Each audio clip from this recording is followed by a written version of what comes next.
Hola, reciban un cordial saludo. Esto es Te Cuento Colombia, una producción de RCN Radio. Les saluda Pepe Morón.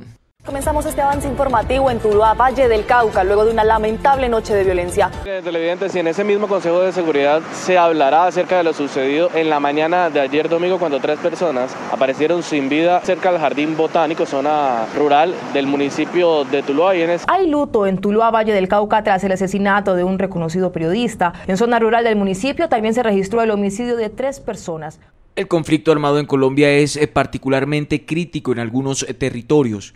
Estos son disputados por los grupos armados ilegales para producir, cultivar y comercializar la coca.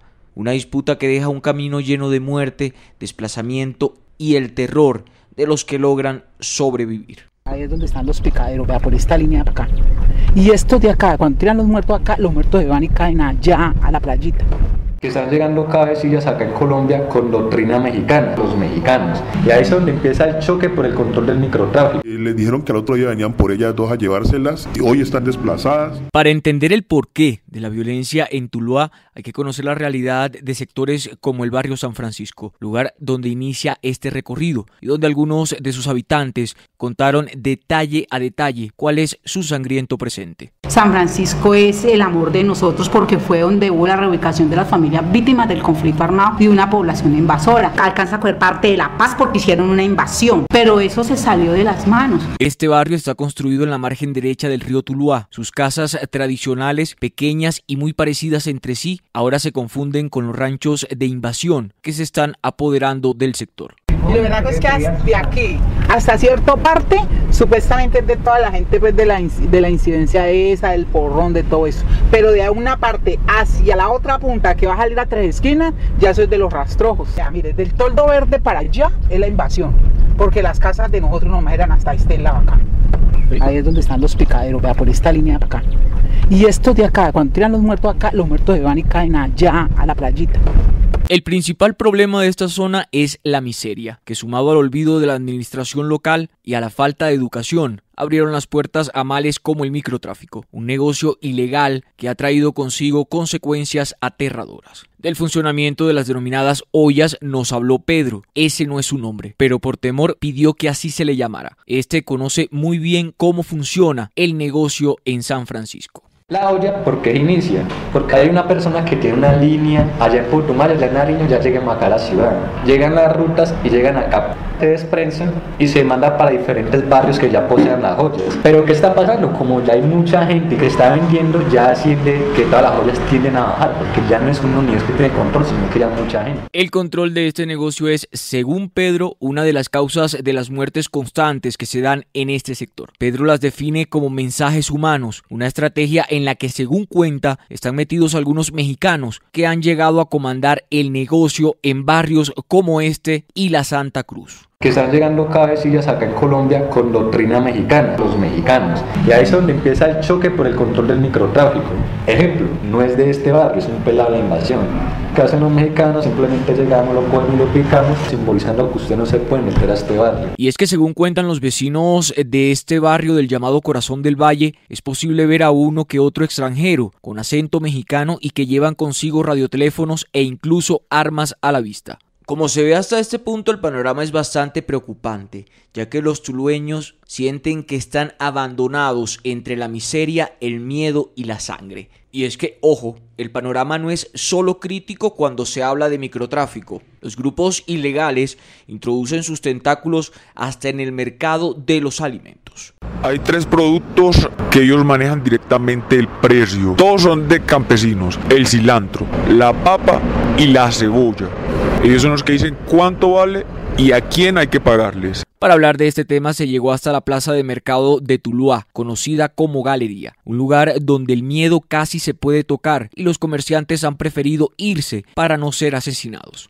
Acá todos hacen su voluntad y al que no, lo matan, lo desaparecen. Ellos no comen de ejército ni de policía, ellos son los que mandan. Desplazamientos, amenazas, muertes y sangre son una clara señal de que el miedo que sienten los comerciantes no es infundado. Más aún si a eso, tal como lo cuenta Jairo, un comerciante que accedió a hablar si se le cambiaba el tono de su voz, las administraciones locales se hacen de oídos sordos.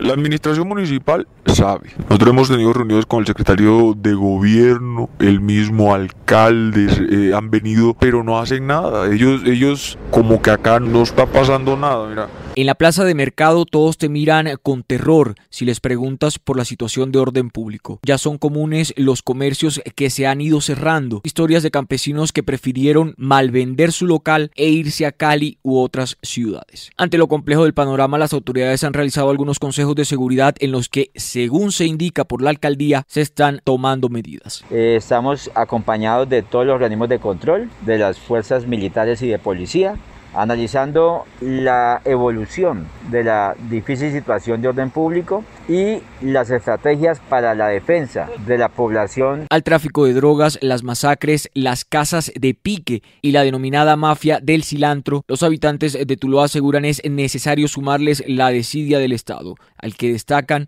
parece no importarles su suerte y aseguran los ha dejado abandonados entre el miedo y la miseria. Y de la plaza de mercado nos vamos a la Santa Cruz, otro de los barrios donde el conflicto armado ha logrado penetrar y poner en jaque a las autoridades y a los habitantes del sector.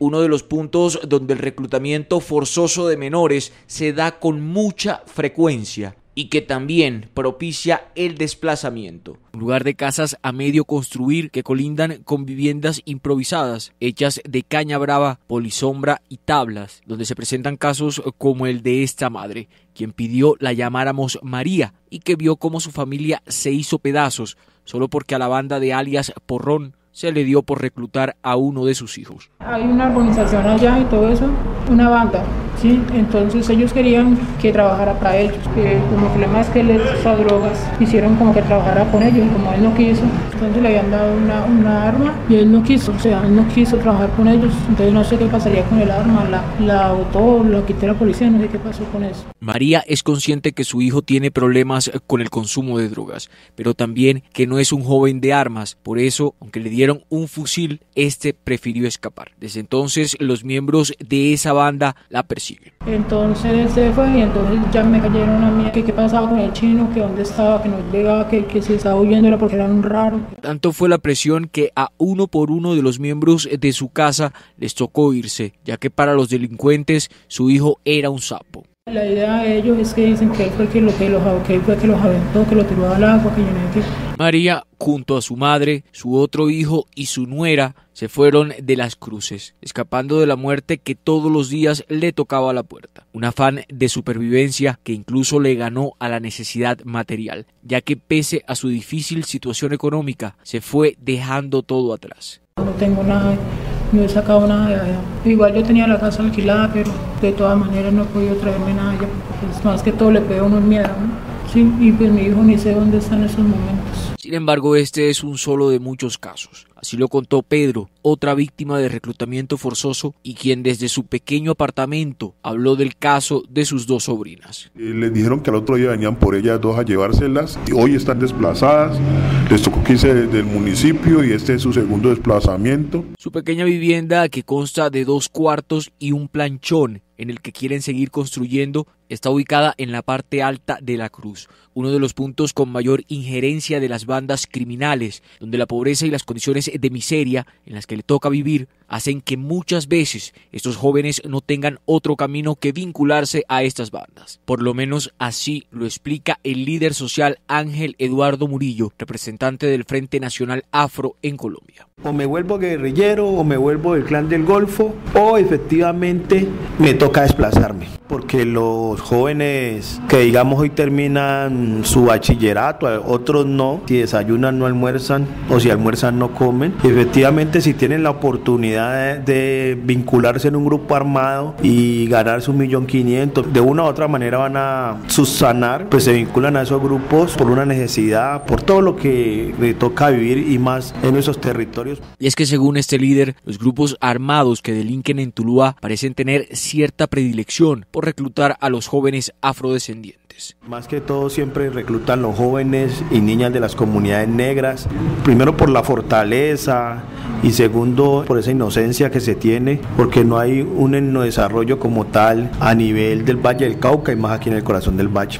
Frente a estos hechos, la personería de Tuluá confirmó off the record que se han recibido denuncias, sin embargo dejan claro que por temor a hablar, el subregistro de estos reclutamientos sería mucho mayor a los casos identificados. Pero ¿cómo denunciar si, tal como lo dice María, alias Porrón y los otros delincuentes que ya se encuentran presos siguen mandando desde la cárcel, como si esa fuera su oficina de despacho? Temen hacer una denuncia porque ellos tienen acceso a un celular. Entonces, ¿qué pasa? Que desde como tienen gente afuera, mandan, necesito que me recoja este. Por su parte, el comandante de la Tercera División del Ejército hizo referencia a las medidas que se están tomando para prevenir este y otros delitos por medio de un plan de acción contra los grupos residuales que afectan el orden público del departamento del Valle del Cauca. Un aumento en operaciones y en inteligencia. Estamos sintonizados con las necesidades de la región, resolver el problema a través de la disminución de la capacidad de amenaza de los grupos armados organizados residuales. Para los habitantes de esta zona, si bien es necesaria la intervención de la autoridad, estos también piden que el Estado realice intervenciones de carácter social, ya que aseguran que mientras el hambre y la miseria sigan siendo protagonistas de sus días, muchos verán como única alternativa la vinculación con estos grupos. Otros se verán obligados a abandonar su barrio o incluso su pueblo por temor a ser reclutados o a morir por no querer hacer parte de esta guerra.